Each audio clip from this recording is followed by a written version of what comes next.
we're having a blessed day. We're having a great day. This is a channel. This is a channel where we put out silly stuff. We throw. It's like silly string, like verbally. It's a verbal silly string. Every day, we're going back and forth. We're contradicting. We're inverting. We're repeating ourselves. We're restating things that have already been said. We're stating them over and over again. And for some people, that's not very entertaining. That's not a good use of your time to just listen to a guy say the same thing over and over again and not even be consistent about it. It'd be one thing if every day we came here and we had the same format, the same thing. We said if every video was the same, at least there would be like a harmony. There would be a repetition. It would be sort of comforting. It could be like a meditation mantra, like you listen every day. It's that comforting stability that you can always go back and you can always listen. It's going to be the same thing over and over again. That would be one thing.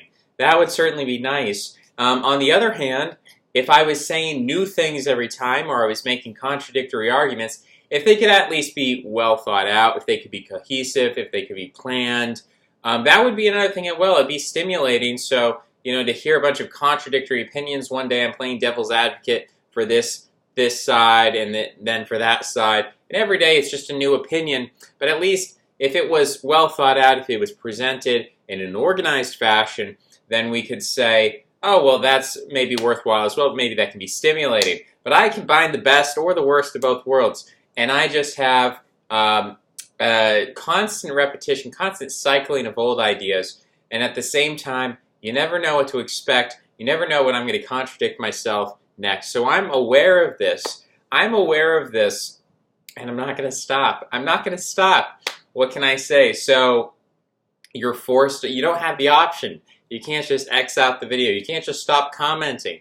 You have to watch because I'm mystically controlling your mind and forcing you to watch these videos. Why am I putting them out? It's all a mystery. You're not allowed to know. That's that's the thing. I've got all the power here. I have all these secret, you don't know. Maybe it's a very mundane thing. Maybe at the end of the day, I'm just bored and I'm just making a video. Or maybe I'm a shill. I'm being paid to subvert you. Maybe I'm part of a larger organization that's here to destroy what's good in the world and to bring forth evil. And, you're never going to know. You're never going to know the answer to these questions. The more, as I've said before, the more esoteric you are, the more power you hold. The more that's hidden, the more power you have. So this is the difference between, say, a woman who is dressed modestly. She's got a lot of power. A woman who is dressed scantily clad or just nude, and not only is she nude physically, but also her psychological defenses are down. So think about a woman who's inebriated, a woman who is just totally, she's addicted to drugs, she's not in the right state of mind, maybe she's passed out, she's unconscious. I mean, all of these, we hear all these popular culture now with Me Too movement, feminist things. Brock Turner story just came out in book form, or it's coming out or something like this. So the idea of a woman who is just totally vulnerable, totally stripped of not only her physical clothing, but also her mental clothing, her mental protection, her membrane, her conservatism, she's also stripped of her value. She's stripped of her power. When a woman is just, blackout drunk, after doing all kinds of heinous things she shouldn't have been doing, and she's there, she has no power. There's no power to her. There's no value to her at that point. That kind of image is an image that is conjured up in all kinds of, popular imagination, stories, narratives, whether they're based in fact or whether they're imaginary, doesn't really matter, but it's the symbolism of the scene that's set up in the mind with these sensational stories that we have in the mainstream media about, I went to a party and there was a roofie in my drink, or I just drank too much and then I was in this vulnerable state and this terrible guy, he started, doing this dexterous movement and it was really violating, destroyed my life. But I'm so strong, I overcame it, and now I'm going to make $1 million off the story. So we have these stories we're being bombarded with these stories. We're hearing these stories more often than we hear a lot of other stories. There's a selective attention that we're paying here, and that is not powerful. But there's an inversion done where actually that woman, by becoming a victim, she actually puts herself at the top of the progressive stack, and thereby we're all supposed to pay attention to her, feel bad for her, white knight for her, whatever it is. So that's one end of the spectrum. Then you have like an Amish woman or something who's just completely modest. She's conservative. She's got her membrane. She's got her cultural norms. She's got her conservatism. And that, to me, maybe this is what they call the Madonna whore complex, but I think that, to me, is a powerful woman. Not the woman who's just out there, vulnerable, victim, psychologically damaged, daddy issues. No, that's not a powerful woman to me. A woman who's, oh, yeah, I'm going to be independent. I'm going to do whatever I want, be with whoever, how many guys I want to be. That's not powerful to me. That's damaged. That's open. That's like an open wound, like psychologically, like she's got a gaping wound. Not even physically, but just mentally, like she's leaking pus and blood and ooze. It's just all out there. It's like gelatinous. It's completely amorphous and can be molded into anything that the authority, which is the media, whatever the media says, just completely formed into that. Whereas the conservative woman, the modestly dressed woman, that to me is a powerful woman. She has this stable anchor of religion and her father and all those things. She's got her membrane up. She's not just going to go with any guy. She is going to go with a guy who's going to be a good fit for her, that's going to perpetuate her lineage. That, to me, is a powerful woman. But those are just my biases. Those are my unexamined prejudices, my backpack that I lug around everywhere. Okay, so that's a picture for you. The way things are going, yesterday was a sort of a Maldoror day. We were getting a lot of telemarketers, and I was just thinking of the world as a big, what is the term? A circle of onanism, we might say, of telemarketing, where I'm telemarketing to you, you're telemarketing to me, and it's all just telemarketing, and it's kind of sick because we're trying to sell things to each other that we don't really need, and in order to buy things that we don't really need. So the telemarketer is selling you a product that you don't want, you don't need it, and then you're like, all right, I guess I'll buy it, and you buy it, and it's not really good. The telemarketer's just made some money. What's he going to do with that money? He's going to spend it on something that he was advertised. He was told, oh, you need this. He didn't really need it, but he was advertised it. And so it's like a circle of onanism, a circle of telemarketing, and there's nothing ever created at the end of the day. There's no productive, procreative aspect to it, which is really sick. And you get into that state, and you're like, yeah, maybe it'd be better if all this whole thing should just come to a close. Maybe we don't need to continue this cycle. If it's not going to go anywhere, then there's really no point in continuing it. So I was in this real Schopenhauer pessimism. And when you're in that state, what I advise people, and this is a bit of self-help advice because this is a self-help channel. We're about promoting. I just saw the Tim and Eric zone theory, which I didn't like because I don't like how they got MDE kicked off the air. I always liked MDE. They got it kicked off the air, so I have a grudge against them. But they were putting out this zone theory, and I was looking at that, and that is a form of telemarketing, right? So they were like, oh, we're funny, we're criticizing this, but at the same time, they're promoting. It's like just another layer of irony. It's like we're selling the product. Selling products is stupid, and we can laugh at selling products, and that's just another. It's like the hyper-FIRE economy. FIRE stands for what? Finance, insurance, real estate, and real estate is the R and the E. So the FIRE economy, but then you have like the I FIRE, which is like the irony FIRE, where like you take the FIRE economy and then you make fun of it, and it's ironic, and that itself, irony itself, is a new product. So it's not that you're selling the FIRE economy, you're selling like the post-FIRE economy irony, the irony of the FIRE economy, that no, we're not going to promote the FIRE economy, but we're going to be ironic in our criticism, buy our product, buy our book, watch our TV show, watch our entertainment, in which we parody and satirize the FIRE economy and how stupid it is that people are engaging in these self-help programs, and everything is just so stupid and nihilistic. Buy our book, read our, watch our entertainment. buy into this irony. The criticism of the FIRE economy is itself a product that is being sold to us. That's how deeply entrenched. It's like quicksand.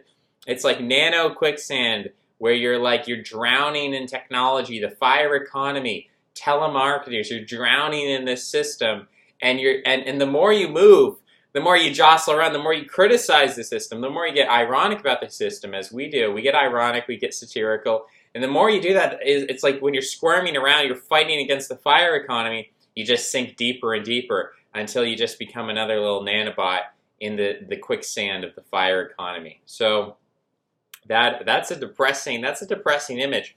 But when you get to that point, there's basically you can only go up. And the inhibitor to you just going up, because the body, the emotional system, whatever you want to call it, it fluctuates. So you get to that low point, and really from there you can only go up. You can only go up if you just wait a while. It's kind of like the weather. If it's raining, just wait a while and it'll be sunny again. If it's nighttime, just wait a while, it'll be daytime again. So that's how things work. They're cyclical, and that's good, I suppose.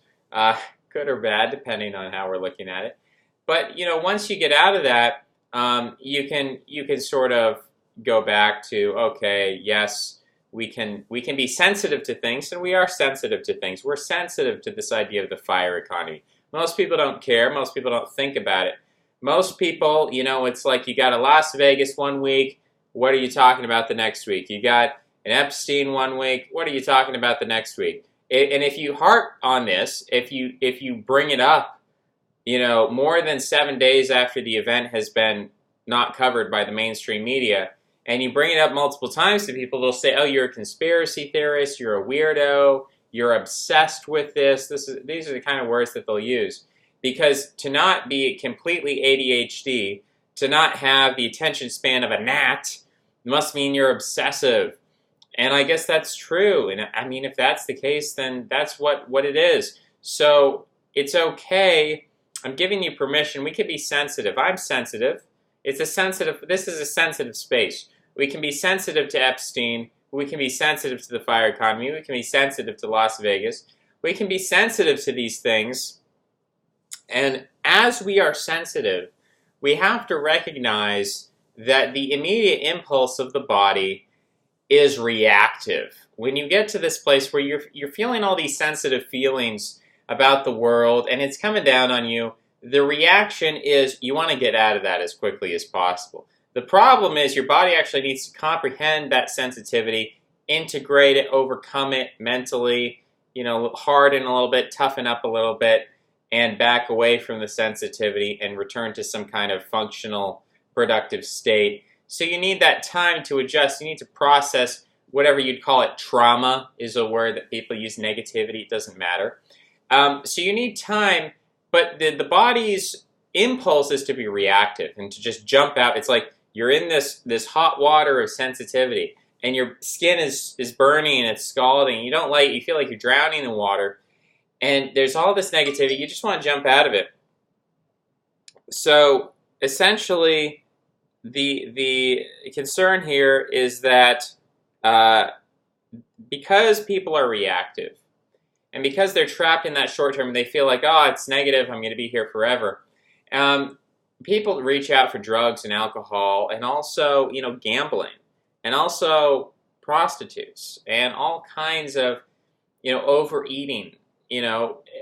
People reach out to these things as a distraction from that negativity. Sometimes you really need to dwell in that negativity and really experience it and process it and work through it. But that's hard, and it's easier to just reach out to a bottle of pills or alcohol, or to go, some people are engaged in gambling.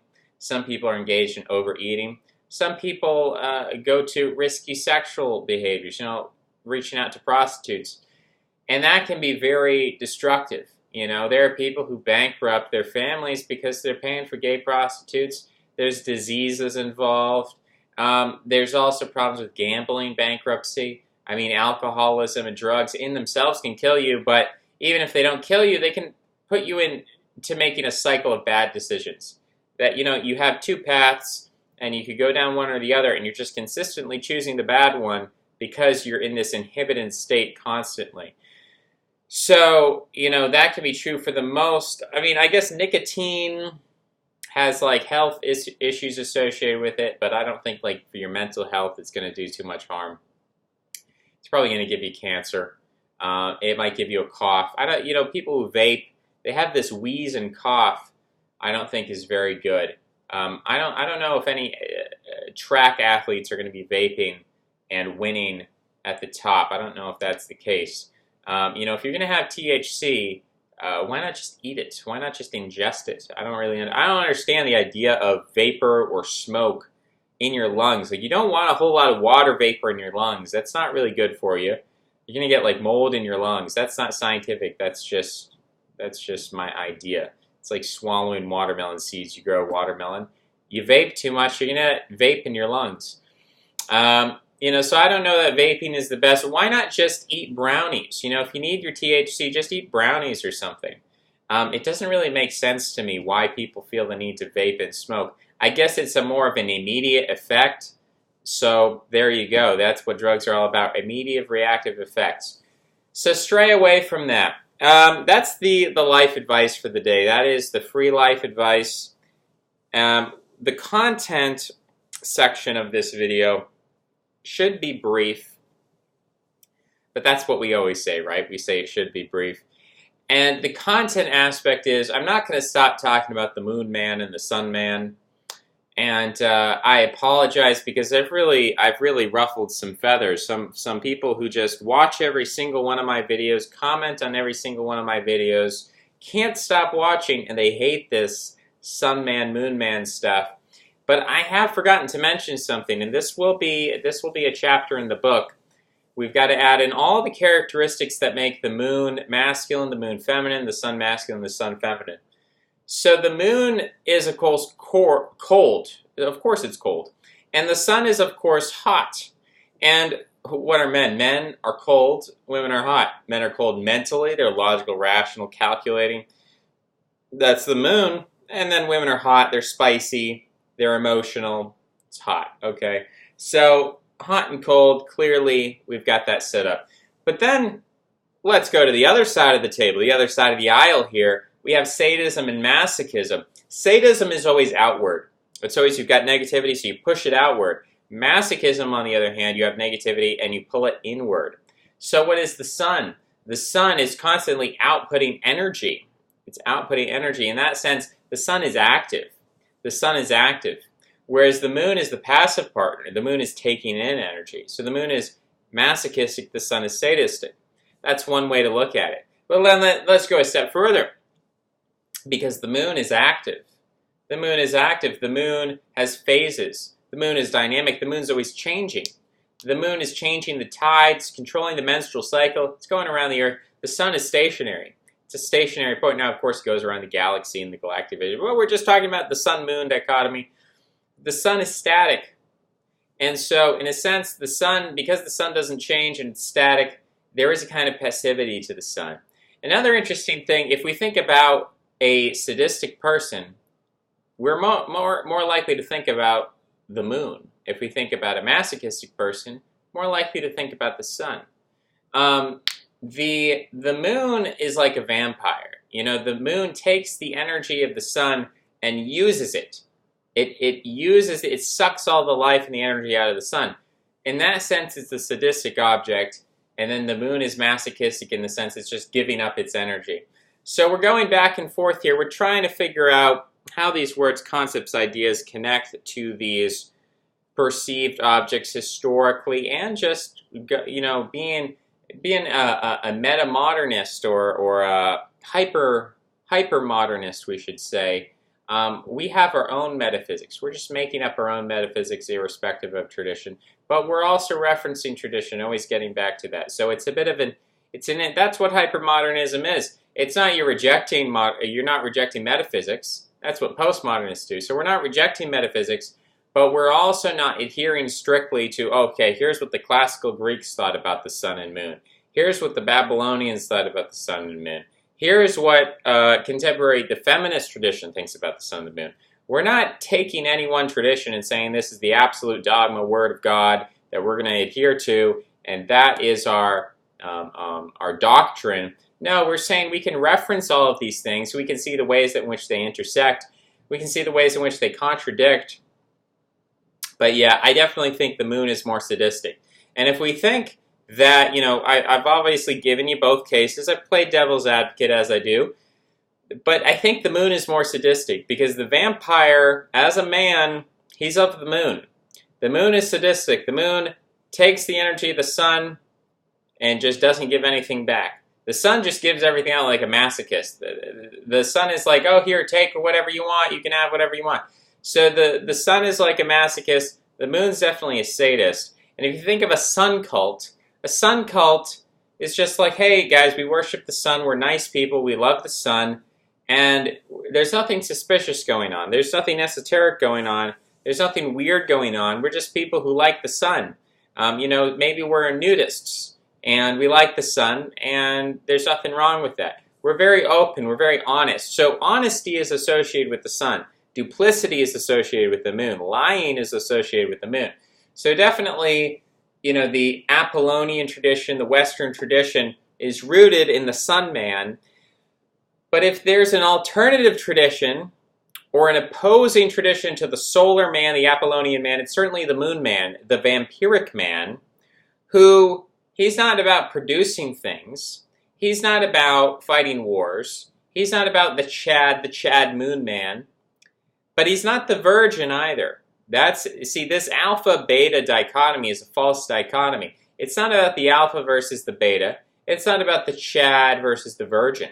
It's about the Chad versus the vampire. It's about Marduk versus Tiamat. But that's not even the correct dichotomy to use because Tiamat is explicitly feminine.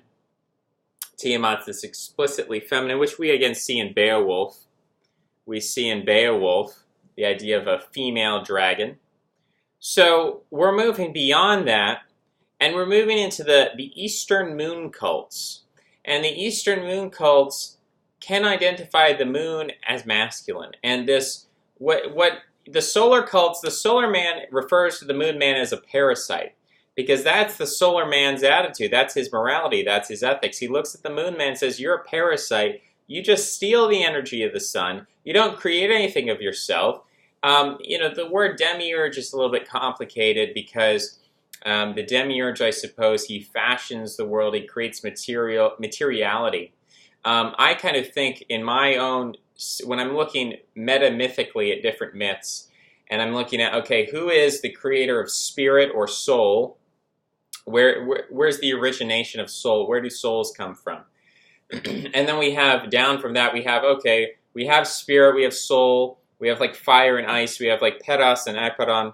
We have these basic concepts. And then there's some demiurgic force which takes those and forms the world. And this is kind of like Odin, maybe, where he is born of fire and ice, and then he cuts up the giants and creates the world. And then from there, there's a tertiary process. So there's the creation of spirit and soul. Then there's the creation of material reality. And then there is the fashioning of beautiful things which refer back to the Platonic forms. So again, I'm sorry, I'm just kicking things around. There is first creation of the Platonic realm of perfection. And then there's the realm of materiality, which is chaos, the desert, the depths, darkness on the depths, the void. This is, God was on the face of the waters, tohu, wabohu, kahos in the Greek myth of Hesiod, the theogony. So we're talking about this element, this materiality, which is chaotic and doesn't make sense. It's not in harmony. And then we have a third process, which is molding materiality to reflect back to the Platonic forms. This is a continual process that is sort of endless, and that humans, we've been endowed with this clockmaker. We're made in the image of God. And what being made in the image of God means that we, in the same way that God created souls and spirits in Platonic forms, we can also create souls and spirits in Platonic forms, not in the sense of Schöpfung, of pure creation, is the German term. We're not pure creators, but we're taking the material chaos which already exists of nature, and we're cutting it up, dissecting it, categorizing it, and then we're actually creating references to artifacts that are representational of or symbolic of those originary Platonic forms from which materiality descended. So we're getting back to the Platonic realm through the manipulation of material forms. So this is Platonism. It's, prefigured by Pythagoreanism. And it's an ancient philosophy that Pythagoras didn't invent, but obviously is shown in Marduk and Tiamat and Babylon and other places. The Indo-European canon, etc. Egyptians, perhaps. Wink, wink. Where are we going with this? So the Sun Man calls the Moon Man a parasite, and that's the Sun Man's perspective. That's just who the Sun Man is, and you're never going to convince the Sun Man otherwise. You can try, but then you'd just be making him into a Moon Man. And the Moon Man sees the world as almost, I don't know if I would say, I guess it depends on where does Gnosticism fit into this.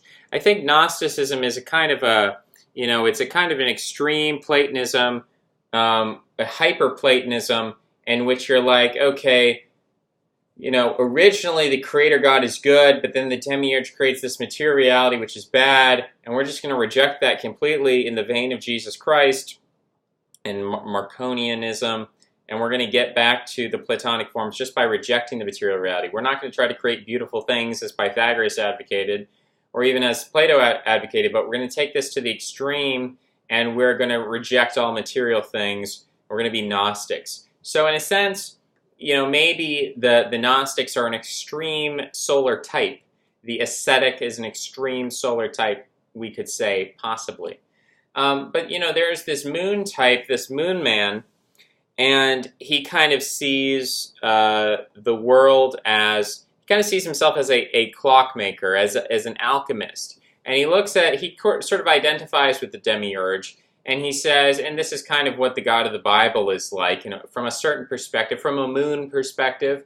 We look at the God of the Bible and we say that, well, the God of the Bible arrived upon this chaotic scene of Tohu Nawobu, and he created distinct material forms out of this material chaos. In this demiurgic way, he created all of the forms of the earth and the sky and the animals and the plants and everything up to humanity. And humanity is to complete or continue this process, and to take it to the next level, humans can treat humans as materiality. And this is kind of the, I'm trying to think of Animal Farm, I believe it's by George Orwell. Animal Farm is the tale of how, animals want to rebel against their masters, and it's kind of a little morality tale or political satire or whatever you want to call it, metaphor for different ideologies like Stalinism, communism. And so when you take that concept of Animal Farm and then you look at, instead of looking at the animals as representative of humans, what if we use a term like cattle? We use a term like cattle and we say humans are like cattle. And there are some people that Nietzsche might refer to as Übermenschen. There are some superhumans. And in the same way that humans domesticate cattle and sheep and all these animals, humans can domesticate other humans, which is, something Stefan Molyneux has talked about. I think it's The Truth About Your Enslavement is his big popular video. So the idea that humans can domesticate other humans, is it true? I think we'd all admit, is it true? The next question is it good? Now, the solar man might say, no, it's not good. Everyone should have agency. Everyone should be capable. Everyone should be able to govern themselves, should be independent. And we shouldn't have humans enslaving other humans. This is a very European idea, the idea of banning enslavement. The Chinese don't really have a problem with the idea of the Chinese Communist Party owning Chinese citizens as cattle. Maybe they do in Hong Kong. But overall, you get like 1 billion Chinese people who are not uprising against the government. You have a lot of governments. You have a lot of traditions that accept slavery. Slavery is accepted in the biblical tradition, the pre-Christian tradition of the Bible. You've got a lot of cultures, the Mesoamerican cultures, they accepted the concept of slavery. Africa accepted the concept of slavery. So there was never this idea that we should liberate people or get rid of slavery. And then the Europeans all sort of came along and they said, no, this is terrible. Everyone should be free. So that's a rejection of this idea that there are some people who are meant to rule and then other people who are meant to be ruled as cattle. There is a solar aspect to the rejection of slavery and the ownership of humans by other humans or superhumans, as Nietzsche would differentiate. Now, this doesn't necessarily have to be a racial thing.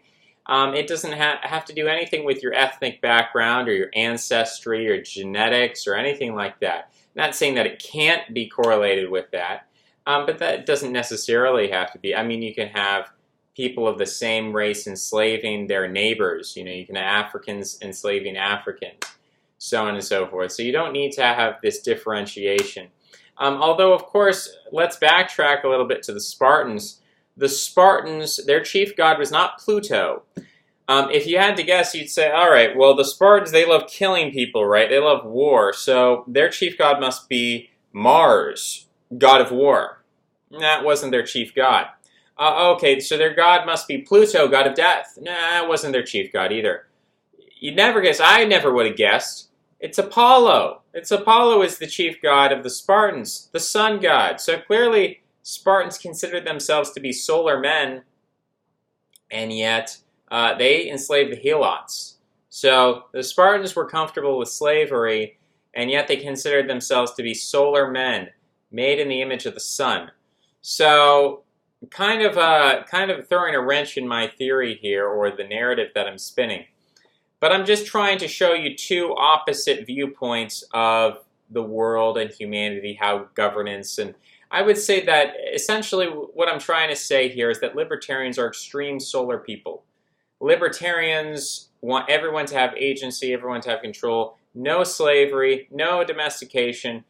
The problem is libertarians are stupid, and libertarians think that only the government is capable of enslaving you. They don't understand the basics of advertising. Advertising enslaves people. It doesn't do it through force, it doesn't do it through coercion, it doesn't do it through negative incentives, it does it through positive incentives. Advertising enslaves you by forcing you to buy things you don't need. So, whereas China, if you do something wrong, you get punished. America, you do something correct, you get rewarded. They're two opposite schemes. And I guess the term Doolittle likes to use is via negativa, via positiva, you know, and so people can be ruled as much by via negativa as they can by via positiva. In fact, via positiva is a better form of ruling people than via negativa. If you tell people, I will give you money, or I'll give you cookies, I'll give you something, if you do this specific thing, it's much easier to get them to do that specific thing than if you say, hey, if you don't do this, or if you do something different, or if you do X, Y, Z, then I'll punish you. And this is the early beginnings of psychology with Pavlov, for example. It's much easier to train a dog by offering treats for good behavior than by offering pain for bad behavior. Never hit a dog. When you're training a dog, never hit a dog, never attack a dog. That's a very lunar thing to do. Don't do that. I'm as far as animals are concerned, don't abuse animals, don't hurt animals. You know, the lunar people, they like to watch animals suffer. They like to slit the animal's throat and watch it bleed out and spasm on the ground. It's not a very solar practice. So we have these two ideas, the solar and the lunar. And really, we live in a lunar world. We don't live in a solar world. And I've said before, you know, a warrior type person versus a priest and a merchant type person. And if we have to look at the classes, then we see that, you know, the warrior is the solar type, and that as we move into the priest, we get more into a lunar type, and then as we move into the merchant, we've gone full lunar. You know, maybe the priest can try to mediate between the solar and the lunar aspect, but clearly the movement away from the warrior society into the priestly and into the merchant society, clearly it's been from sun to moon in that respect. And when I'm saying that, I'm using them both as masculine types. I'm saying there is a solar scheme which views the sun as masculine, the moon as feminine. And that is a particular kind of civilization, solar civilization. Then you have a lunar civilization, which views the moon as masculine and the sun as feminine. The moon is powerful and the sun is a passive slave to be harnessed. So the solar culture says the sun should be worshipped. The sun is God. He's our father. He's our dad. We're actually born from the sun. And that the lunar people are evil. They're to be opposed. They're to be attacked by the sun. They're the enemies of the sun. And they're like the feminine tricksters and bad people like Tiamat. Whereas the lunar culture says, no, the moon is our father, and we descend from the moon, and those solar people are slaves, and we need to enslave. They're very dangerous, so that they're like beasts, and we need to trap them in cages and make them do our bidding. We need to humiliate them. We need to be sadistic toward them. We need to control them. We need to humiliate them. So you've got these two schemes, and they both think they're correct. And again, my view on ethics and morality is a scheme for viewing the world.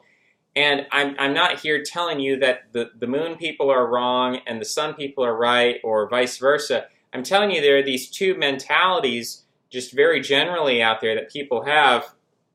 And they have these mentalities and they follow through with them and they pursue different types of behavior.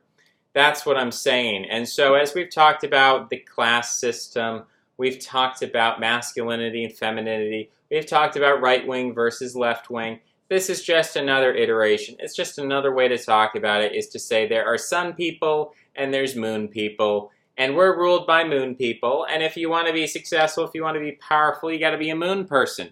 You got to, I don't know what Jeffrey did to get himself in that bad. I don't know what he did to get himself killed. But he must have messed up. He must have messed up in the details. Not in the general scheme of what he was doing, but in the details. In the details. He did something wrong in the details to make him disposable, to make him a threat, to make him unwanted, undesirable. And so he was thrown out like the trash. But the general scheme of what Mr. Jeffrey was doing is a lunar scheme. He's taking these solar girls. Remember, he had a preference for blonde-haired girls. He's taking solar girls. Why do we have blonde hair, by the way? Why do people have blonde hair? People have blonde hair not because it was a random mutation that just, oh, people have blonde hair. Isn't that crazy? No. Blonde hair and also light eyes, bright eyes, solar eyes, these things didn't exist. And in a Lamarckian fashion of artificial selection, they were brought into popularity because they were selected for. Because there were these solar cults that said, oh, there's this 1 out of a million chance that a person has blonde hair and blue eyes. Okay, let's hyper-select for that.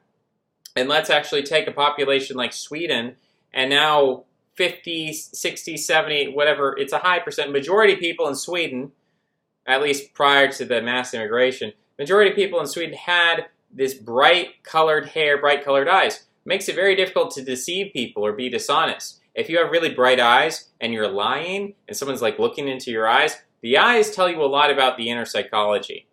I know that's phrenology of the 19th century. That's discredited. And that's pseudoscience, but no, it's true. If you go into criminal justice and you get into interrogation, it's very true. The eyes tell you, they're the windows to the soul. They tell you what a person's thinking. And if you have bright eyes, it's harder to lie. And if you have bright hair that reflects in the sun, it's bright, it's harder to be sneaky. It's harder to be deceived. I mean, just the metaphysics of the colors involved here. It's a solar, honest, lunar, deceptive.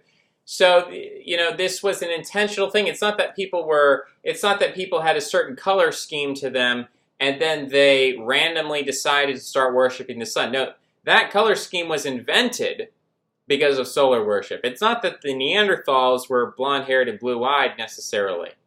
I don't know what they looked like exactly. We don't have a frozen Neanderthal to look at. It's all reconstructions and, the genetics of it's hard to determine what exactly was going on there. But even if they did, it was something that it's certainly not native to Homo sapiens. And modern Europeans are majority Homo sapien. They're not majority Neanderthal. So this Neanderthal trait if it was a Neanderthal trait, was selected for intentionally so that you have Northern European populations that are majority light hair, light eyes. What we call fair. Notice the term fair not only means bright, lightly colored, the term fair also means honest. Okay? Case in point, philology, etymology will tell you the truth, guys. That's the way it is. So you've got the solar people, you've got the lunar people. We're ruled by lunar people. If you want to be successful in the world, you got to be a lunar person. You've got to learn sales. You got to learn telemarketing. You got to learn how to lie. You got to learn what is the doctrine of liberalism. How do I promote the doctrine of liberalism? Because the doctrine of liberalism is an extremely lunar doctrine. Maybe not in its exoteric teachings, but in its esoteric machinations. The Machiavellian reasons behind liberalism are extremely lunar. So if you want to be successful, promote liberalism, learn how to lie really well, learn how to be an actor, learn how to do sales, and go into politics or go into law or one of these fields. Become a doctor who you're going to tell people that, oh, you're 86 years old, you need this $1 million surgery, and the health insurance company says it's actually going to be $5 billion. They're just going to inflate the price. It's the FIRE economy. It's what is it? New monetary theory, modern monetary theory. The numbers don't mean anything. Inflation doesn't matter. It's all a shell game. It's like, how much does this procedure really cost? Well, it's $5 million, but since you have insurance, you only have to pay $10,000 out of your deductible. What does it really cost? Because just like tuition, tuition is something increasingly the government is funding tuition. So you're not going to be able to go to college if the government says you're not politically correct enough, because they're putting so much into it. They're like, oh, we'll cover 90% of your tuition, so the colleges just keep inflating the tuition. How much does it actually cost to have a smart dude tell me some smart things? How much does it really cost? Does it actually cost $40,000 and counting? I don't think so. Do I really need a sports team? Do I really need to live on a campus with a sports team and a fraternity system and a sorority system? Do I really need all these trappings in order to have a smart guy tell me smart things? Or could I just watch some YouTube videos, and then take like a standardized test at the end? Because that's, honestly, you go into a skilled trade, that's how they do it. They give you a textbook, you read the textbook, you take the test, and then you're certified, So it's not impossible to do this with liberal arts. It's not impossible to do this with, mathematics, certainly, to have, an SAT for the college level. And I think they do have that for graduate school. So there's no reason why we couldn't standardize and say, look, it's kind of like the Chinese system. You just have to take a test. It's like a scholastic system. You take a test, and if you pass, you pass. If you don't, you don't. Instead, it's a $1 million industry, because why? It's a religion. That's always the secret. Whenever you're asking, this doesn't make sense. It's so crazy. The world's such a crazy place. It's actually not. Here's the secret. The world is not a crazy place. Liberalism is a religion. The colleges are giant religious institutions. It's all very religious. The people who are the most religious are the ones calling themselves secular humanists or Marxists or rationalists or liberals or whatever they call themselves. Those are the most religious people, because they're following the hierarchy that's set up in these giant cathedral structures, these mini cities. We've created these entire small, we call them college towns, which are just cities that are created for the indoctrination, the religious indoctrination of the youth, so that they can promulgate this religion. It's a very sophisticated religious system. The most religious people who say, oh, I don't have a religion, I just believe in objective truth. Well, that's what every religious fanatic and believer and faithful person has said for all eternity. Christians never say, oh, I'm not part of a Christian cult, I just believe in the truth about Jesus Christ. I'm not part of a Muslim cult, I just believe in the truth about Muhammad God. This is what every religious person who has ever existed has always said about their religion, that they don't believe in a religion, they just believe in the truth. And so that's, atheists, liberals, whatever. they're religious people. If you want to be part of this religion, you're going to get more social status. If you don't have social status in life, the way to get more social status, become part of the Church of Liberalism, and you can ride that train. You have to ride the train. You really do. You have to ride that train. And people are going to be resistant to it because they're very solar-minded. They're very minded toward objective truth and honesty. They don't like the continual lying that's involved in liberalism, where we have to say, like, well, if you don't see race, then you're racist. But if you point out racial differences, then you're also racist. But if you equate the races, then you're also racist. And it doesn't semantically, it's almost like this YouTube channel where, this is a liberal YouTube channel, right? It's a lunar YouTube channel in the sense that we're always changing definitions and semantics and going back and forth. But we're engaging in the thick of it. Like, I don't know, you can't just sit here from afar. Maybe you can. But I don't know, it seems boring at this point to be like, yeah, I wish society was, I don't know, maybe I'll get more into formalism. But if you just stand in the sidelines and you're like, man, I wish we lived in like medieval times, you can say that over and over again. You can say, well, our view of sexuality is not the classical Greek or the medieval view of sexuality. Our view of gender relations is not the Christian view. Our view of race relations is not the traditionalist view. Our view of economics is not the conservative view. It's not the third positionist view. It's not, you can just go on and on and on and point out how these things are not solar in nature, whatever terminology you want to use.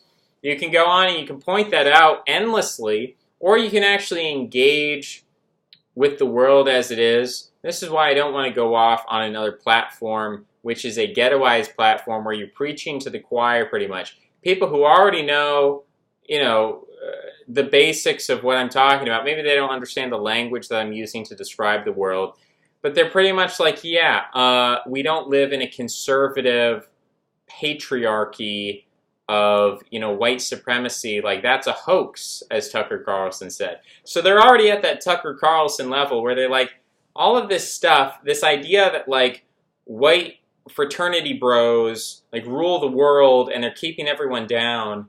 The idea that those people are in charge and those people rule everything is kind of silly and kind of ridiculous. On the other hand, it's not, because you actually look at the CEOs, and they are those people, but they're also the ones promoting liberalism. That's the big secret, is that the white Chad 6-foot CEO millionaire, he's promoting liberalism. He's funding liberalism. And he doesn't care. He's a cynic. And he has a lunar mentality. All these 6-foot white CEO men, they're like, yeah, we'll promote liberalism for the cattle, and we'll have our patriot. That's what Epstein and Harvey Weinstein and what's the other Weinberg Wiener. What's the other one I'm trying to think of? Pee-wee's Playhouse was his real name's like Paul Reubenberg or something like Rubenberg.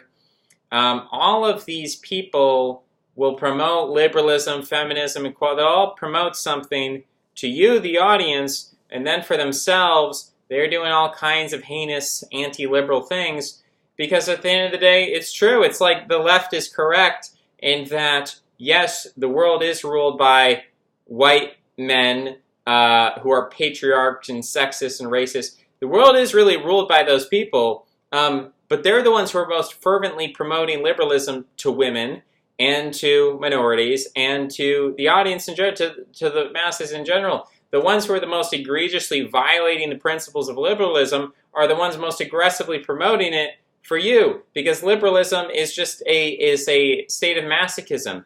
Liberalism is a state of, I'm going to become an atomized consumer individual who's distracted by, like, the environment. Like, I'm concerned about pollution, not the environment. I'm concerned about the fact that all of our food products are poisoned with pesticides, and that it's causing people to be mentally deformed, not in terms of being stupid, but in terms of being crazy. Like, it's not that the world is crazy, it's we're crazy. It's not that the world out there is a crazy place, it's that we are under psychological attack, we're being degraded, we don't have anchoring in the world, we're floating aimlessly, and that is insanity. Sanity means to be boxed in. Let's look up the etymology. We're going to Wiktionary. and we're going to look up the etymology of sanity, sanitos, sanos. I typed in Wiktionary wrong. Wiktionary is the Bible, guys. If you want to know the truth about the universe, you got to go to Wiktionary.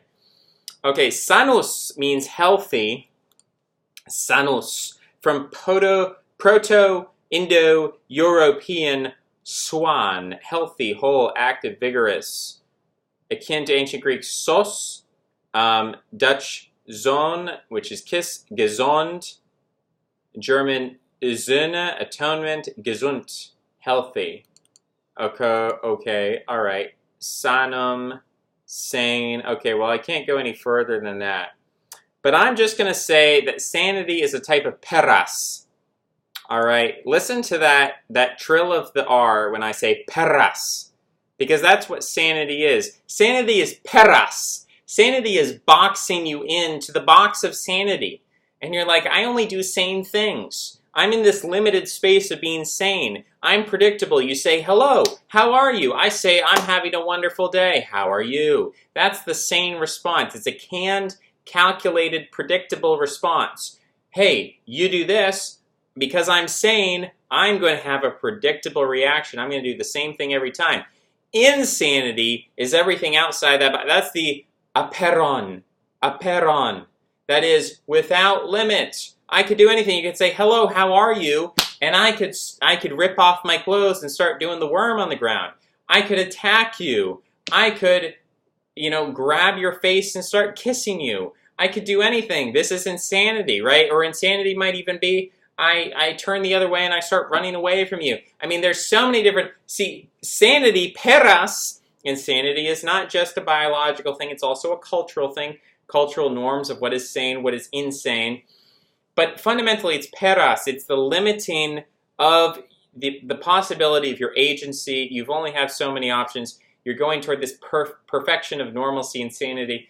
Our sanity has been stripped away. Pandora's box open. We can only exist in insanity. We don't have the option of returning to sanity because in our current political climate, the only thing that is called insane is being a conservative. It doesn't matter how wacky you are. Oh, that's your body, your choice. You're entitled to your opinion.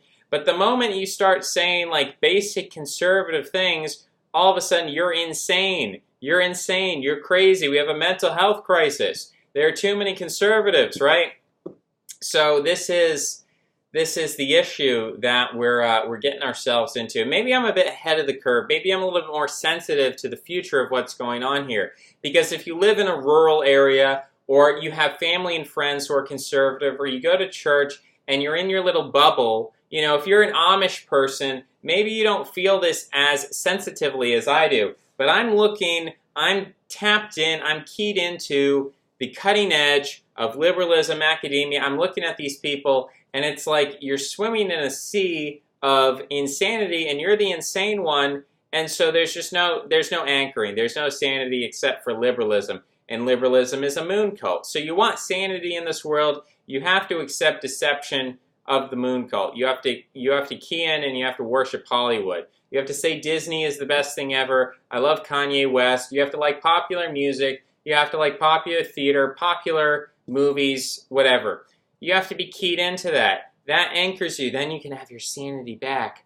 But if you don't, then you're floating out. We don't have that peras boxing us in. So I'm trying to engage with liberalism because liberalism is the only anchoring, it's the only peras that we have. So I'm kind of operating within that, and I'm working within it, and I'm trying to see, is there an evolution here within liberalism that could take us to somewhere that's slightly less bad than the current condition? Could we evolve liberalism to be a little bit better? And I think the idea of making Hillary Clinton the Emperor of the United States or something like that is just crazy enough to work, It's like, look, she and her cohorts are going to do bad things. But they only promote liberalism because they view it as a mechanism of control. Let me say that again, elites only promote liberalism because they view it as a mechanism of control. If they had full power and control, they wouldn't need liberalism. They wouldn't need to be pitting men against women, or blacks against whites, or majorities against minorities, or the religious against the atheists. They wouldn't need to create division and sectarian division within our society for the purpose of, democratic elections and drumming up support for this person, that person. It's distraction through engagement in entertainment media, the political entertainment complex. It's a big distraction that would be unnecessary if you just said, okay, Hillary, you have unlimited power. You don't need to secure your rule. You don't need mass immigration to gain more Democratic votes because there's no more democracy. You're the emperor. You're the empress. You can do whatever you want. So you don't need liberalism. You don't need to promote feminism. You don't need to do all of that. Just do whatever you want. And at that point, Hillary's like, well, I like wealth and power, and maybe we should take over China. It's like, okay, well, Hillary, to do that, we're probably going to need some more families. We're probably going to need some strong military men. We're probably going to need this and that. And then it's like, oh, okay, so Hillary Clinton starts promoting conservative values. And you think this is crazy. This is exactly what Stalin did in the Soviet Union, right? You had the communists saying gay marriage is cool, divorce is cool, abortion is cool. They were promoting all, this is back 100 years ago, they were promoting this stuff. And then Stalin comes in, establishes himself as an absolute dictator. He says, guys, look, I know communist doctrine says we're supposed to hate the Christians, but frankly, I got a war to fight here. I'm trying to kill Hitler, and we're going to need the help of the church. We need to rally the troops. We need some morale here. So, you know what, Christianity, fine, let them do their thing. And you know what, the family, we kind of need to get the birth rate up to have troops for the Soviet Empire. So I'm sorry, feminists, but we're going to need to have a little bit of patriarchy back in the game. So basically, Stalin reintroduced conservatism to the Soviet Union because of the incentives of the fact that he was this autocrat. He was a dictator. Dictatorships always tend toward conservatism for this reason, because the rulers are no longer at war with the population. The rulers see the population as a resource to be grown rather than a danger to be controlled, rather than viewing the population as like an animal that you have to neuter the animal and deform the animal and confuse the animal. Now, instead of viewing the population as a population of crazy animals that you have to distract and destroy and harm and mutilate, you're viewing the population as like your pets or your wolves, like the, what are they called, Siberian Huskies. They're going to pull the sleigh of the state. Or you're viewing them as your horses. So you want them to be big and powerful and strong. So you stop promoting liberalism, you start promoting conservatism. That's what we saw in the Soviet Union. That's why by the 1980s, the United States was much, much, much more liberal on pretty much every single issue, whether sexuality, gender, what have you. Pretty much more liberal in the United States than the Soviet Union by the 1980s. And that's, by the way, why the Soviet Union was forced to collapse. That is why it was infiltrated from a number of levels. It was forced to collapse because, frankly, it was too powerful of a conservative force. It was no longer useful. It was created to be a revolutionary liberal force, and then it became anti-liberal, and so they decided to pull the plug and destroy the Soviet Union. It wasn't a matter of an accident. And this is a very frustrating myth, because then people think, oh, the Soviet Union, everyone thought it was so strong, and then it fell apart randomly because the world is so crazy and chaotic. No one could have predicted this. But no, it wasn't intentional. It was a controlled demolition, let's say. And so it was a controlled demolition by the West. So arguing that the West is going to go through that same process of controlled demolition, we're going to have to ask, who is the elite actor who's going to infiltrate the West, who's going to orchestrate that controlled demolition? Because you look at this post-Soviet period, and the people who are ushering in the post-Soviet anti-communist period were controlled puppets from the West. So when we ask, okay, who's going to... I mean, a lot of people are on the left are saying that Donald Trump is a Russian agent. If that was true, then I guess that would be a way forward. I don't think that is true. I don't think Russia really is that powerful. I think Russia is fighting its own internal liberalization, that Russia is facing rap music, which is very popular in Russia. It's facing drug crises, alcohol crises. It's facing the onslaught of feminism. They're building empty churches. When you hear, oh, Russia built thousands of churches this year, they're empty. They're empty. They're like, it would be like saying, okay, well, we built 1,000 government buildings. Doesn't necessarily mean they're filled with people. doesn't necessarily mean the people are more faithful or rooted in tradition. What it means is it is essentially a, how do we call this? It's a public works project. It's like when the United States government funds the construction of public art, abstract art, and you look at it and you're like, what is that sculpture of? And it's like a twisty bindy, it's like metal, it's like, oh, that represents the victims of the Holocaust. And so if you told me that 1,000 Holocaust memorials were being built every year, does that mean more people are dying in the Holocaust? No. Does that mean more people are interested in the Holocaust? No. It's a fabrication. It's a creation. And I mean that in the sense of the literal word to fabricate, to make. I don't want to be too edgy here, right? We don't want to be too edgy. So I'm simply saying that building a Holocaust memorial does not decrease anti-Semitism.